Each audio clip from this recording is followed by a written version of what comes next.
ओम नमः शिवाय। मैं हूँ Shivangi Shweta Rai Chatterjee. Welcome in my channel Shweta's open window. Gemini, ये आपका रीडिंग है मिथुन। ये जो रीडिंग है ये 16 दिसंबर से 31 दिसंबर 2025 की रीडिंग है। ये 2024 का, ये 2026 का लास्ट रीडिंग है आपका। तो इसी रीडिंग में देख लेंगे कि सांता क्लॉज आपके लिए कौन सा गिफ्ट लेके आ रहा है इस साल का। लास्ट कौन सा गिफ्ट है आपके लिए, ठीक है। इसके बाद 2025 का रीडिंग होगा। सो 2024 का ये लास्ट रीडिंग में सांता का क्या गिफ्ट है जेमिनी के लिए, वो देख लेंगे इस रीडिंग पे, ठीक है जेमिनी। चलो Gemini, Gemini and Gemini the world. Okay, the world card number 21। दुनिया कुछ घूमने लगा है शायद आपके इर्द गिर्द ऊपर। अच्छा, career finance is page of water. Gemini, ऐसा लग रहा है जैसे कुछ तो नया शुरू हुआ है, कुछ तो जिंदगी की भी एक नई एरिया दिख रहा है। Overall energy is 4 of air, यानी you are still in balance. जितना भी जो भी हो, कर्म क्षेत्र में मुझे कुछ नया दिख रहा है। हो सकता है कुछ नया आप ट्राई कर रहे हो, कोई नया कंपनी से आपको मतलब एक सेकंड, जस्ट अ सेकंड, कुछ नया कंपनी से आपके लिए शायद कनेक्शन आया है या जो भी। तो सब कुछ है, मतलब आपके जो जिस दुनिया में आप रह रहे थे, अचानक से आपका दुनिया थोड़ा घूम गया। हो सकता है कि आप इंडिया में थे, आप दुबई शिफ्ट हो गए, आप जर्मनी में थे, आपको कनाडा शिफ्ट हो गया, आप ऑस्ट्रेलिया में थे, आप इंडिया वापस आ गए। तो ऐसा कुछ ना कुछ तो आपका दुनिया घूम गया है। स्पिरिट का ब्लेसिंग कार्ड बोल रहा है ट्रूथ। कार्ड नंबर 31, 3 + 1 = 4, यानी स्टेबिलिटी, ट्रूथ, सच्चाई। ओके, तो जेमिनी सच सुनने के लिए तैयार हो जाइए। तो चलिए इसको और अच्छे से बाद में एनालिसिस करेंगे। फिलहाल लेनोर्मैन डेक से 3 कार्ड लेके रीडिंग को आगे बढ़ाएंगे।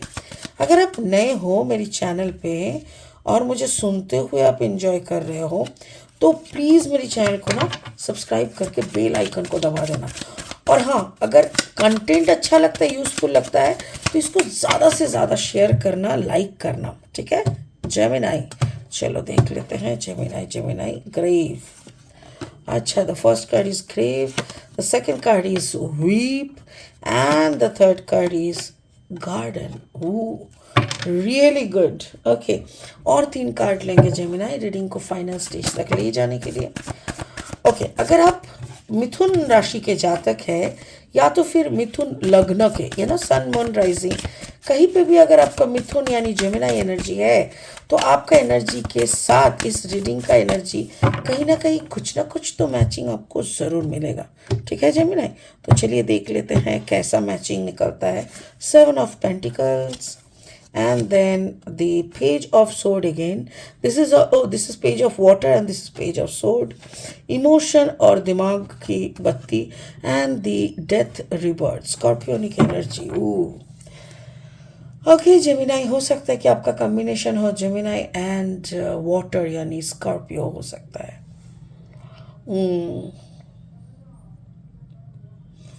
आपकी लव लाइफ से शुरू करता है जेमिनी।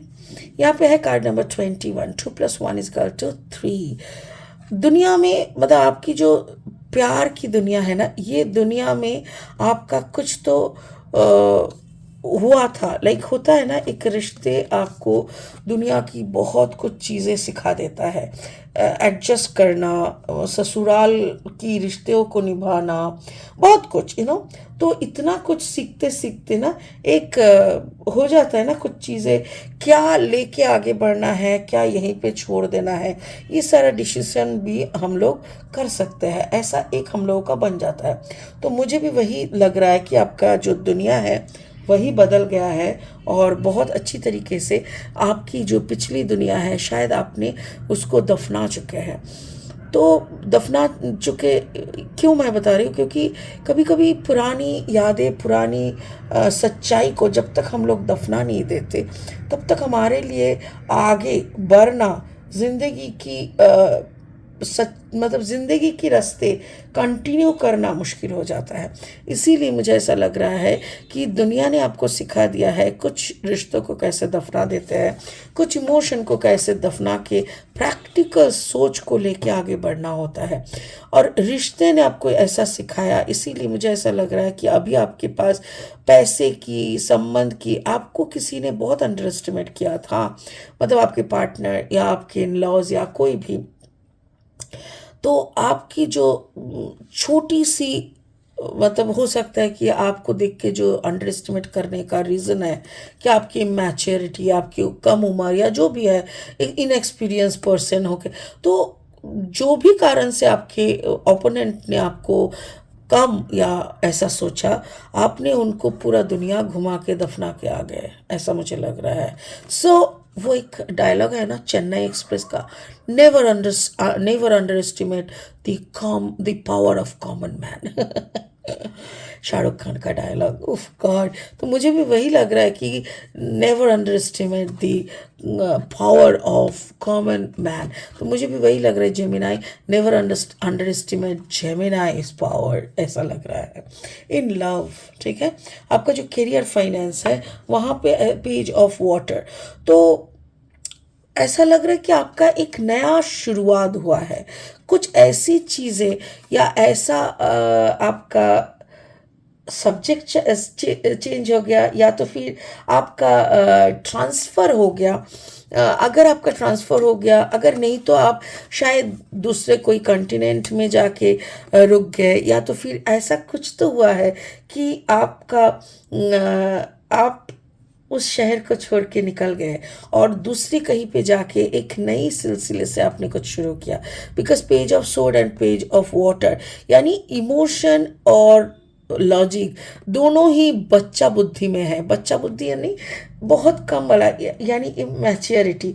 यानी अगर कोई ऐसा पोजीशन में, जैसे junior engineer, junior manager, junior pilot, junior craftsman, तो ऐसा कोई पोजीशन में शायद आपने कोई बड़ा कंपनी में ज्वाइन करके आप अपना एटीट्यूड के साथ उस नए चीज़ों को बहुत अच्छी तरीके से हैंडल कर रहे हो।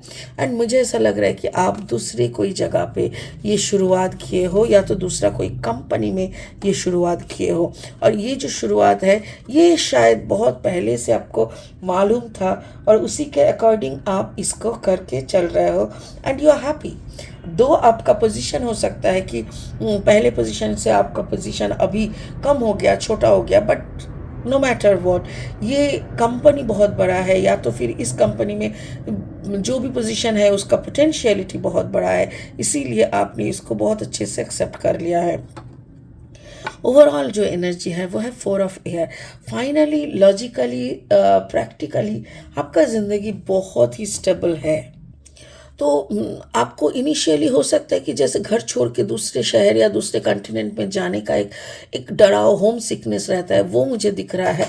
बट फाइनली आप जाके वहाँ पे बस रहे हो and you are feeling happy, the garden. तो आपकी ज़िंदगी अभी बहुत अच्छा चल रहा है और ऐसा लग रहा है जैसे ज़िंदगी की एक नेक्स्ट फेज़, यानी एक पुनर्जन्म, जिस जन्म में, जिस ज़िंदगी में आप थे वहाँ पे जैसे सैचुरेशन आ गया था, वहाँ पे जैसे और आगे बढ़ने की कुछ सुराही नहीं समझ में आ रहा था। So now this chapter, a new beginning, a new garden movements, तो मोमेंट्स, तो ऐसे ये सब आपका जो शुरू हुआ है, इसमें आप धीरे धीरे खुद की स्टेबिलिटी को मतलब वापस गेन करने की कोशिश कर रहे हो। एक पुनर्जन्म की तरह आप इस पूरा सिचुएशन को ले रहे हो। मुझे ऐसा लग रहा है कि अगर आपका कोई लीगल बैकग्राउंड भी हो रहा था, या कोई लीगल केस चलना या ऐसा भी कुछ अगर हो रहा था ना, उस हर जगह पे ही आपने अपने एटीट्यूड से, अपनी लॉजिक, अपनी प्रैक्टिकल इमोशनल बुद्धि से आपने सारी जगह पे ना अच्छे से अपने पोजीशन हासिल कर लिया है। तो स्पिरिट का जो ब्लेसिंग कार्ड है, card number 31 is truth. Oh wow, कोई तो सच्चाई आपके सामने खुलेगा। रात, ट्रूथ, ऐसा लग रहा है जैसे कोई बड़ा सच्चाई आपके सामने खुलेगा। होता है कभी कभी, क्या है ना, जैसे हमारा जो लिमिटेड ओपनिंग्स होते हैं ना ज़िंदगी में, जो एक कहावत इसीलिए है कि जितना आप ट्रैवल करोगे ना, नई नई जगहों को घूमोगे देखोगे, उतना ज़्यादा आपकी अंदर की जो दुनिया है, जो छोटा सा दुनिया कुएं टाइप का, उसका भी वृद्धि होता है, फिर उतना ही सोच का परिधि बढ़ता रहता है। तो वही मुझे यहाँ पे दिख रहा है, जैसे आपका जो छोटा सा दुनिया में आप थे, अभी अचानक से दूसरी शहर, दूसरी कंटिनेंट, दूसरी बोलचाल, दूसरी कल्चर, दूसरी खान पान, तो सबके अंदर जब आप गए ना, तो आपके अंदर की एक छोटी सी दुनिया का एक बड़ा सा प्रकाश हो गया, और उसमें जाके ही आपको बहुत सारी सच चीज, मतलब बहुत सारी चीज़ों की सच्चाई पता चला। यहाँ पे सच्चाई बोले तो पर्सपेक्शन, जिस चीज़ों को एक नज़रिए से आप देख के विचार करते थे, उसी चीज़ों को आप दूसरे दूसरे दूसरे तीसरे चौथे different kind of thought process से देख रहे हो। देखने की परिभाषा आपकी बदल गई है, दृष्टिकोण बदल गई है, और वही दृष्टिकोण जब बदल बदल के आप देख रहे हो, एक ही सिचुएशन को बार बार एनालिसिस कर रहे हो ना, तब जाके आपको समझ में आ रहा है कि सच और झूठ बोल के कुछ नहीं होता। सच और झूठ के सिर्फ परे होते, मतलब एक आउटलाइन होता है। ये सच्चाई बोलो तो क्या है, कुछ भी नहीं है। आपके लिए जो सच है, मेरे लिए वो झूठ हो सकता है। तो ऐसा ही एक एक बेस आपको मिल चुका है, जिसके आधार पे अब ये आपको भी समझ में आ रहा है जेमिनाई, कि लाइफ में सच झूठ ये सब बोल के कुछ नहीं होता है। अगर कुछ होता है तो हमारी आत्म विकास, कि कितना हम लोग एक्सेप्ट कर पाए रियलिटी को, कितना चीज़ों को हम दूसरों की तरफ उंगली बिना उठाए चीज़ों को अच्छे तरीके से एक्सेप्ट करते हैं, वही आपका अल्टीमेट रिबर्थ है। वाह। तो मुझे ऐसा लग रहा है जेमिनाई, आपने समझ गए होंगे मेरी कार्ड की ने जो बोला, उसी के अकॉर्डिंग आप चलिए। आपकी ज़िंदगी में बहुत अच्छा वक्त आ रहा है, और ये वक्त आपको और आपकी और सुवृद्धि करे, आपकी और मेचोरिटी लाए, आपके थ्रू हजार लोगों की बहुत अच्छा हो, यही मनोकामना है मेरा। इसी के साथ इस रीडिंग को यही ख़त्म करते हैं, फिर मिलेंगे बहुत जल्दी बहुत इंटरेस्टिंग वीडियोस लेके नए साल का। तो पुराना साल में सांता का अगर ब्लेसिंग क्या है जेमिनाई के लिए, ये सवाल है, तो जवाब यह है कि जेमिनाई को सांता की तरफ से एक much much mature inner self gift हो रहा है। So please enjoy Gemini. Thank you so much, फिर मिलेंगे, बाय बाय।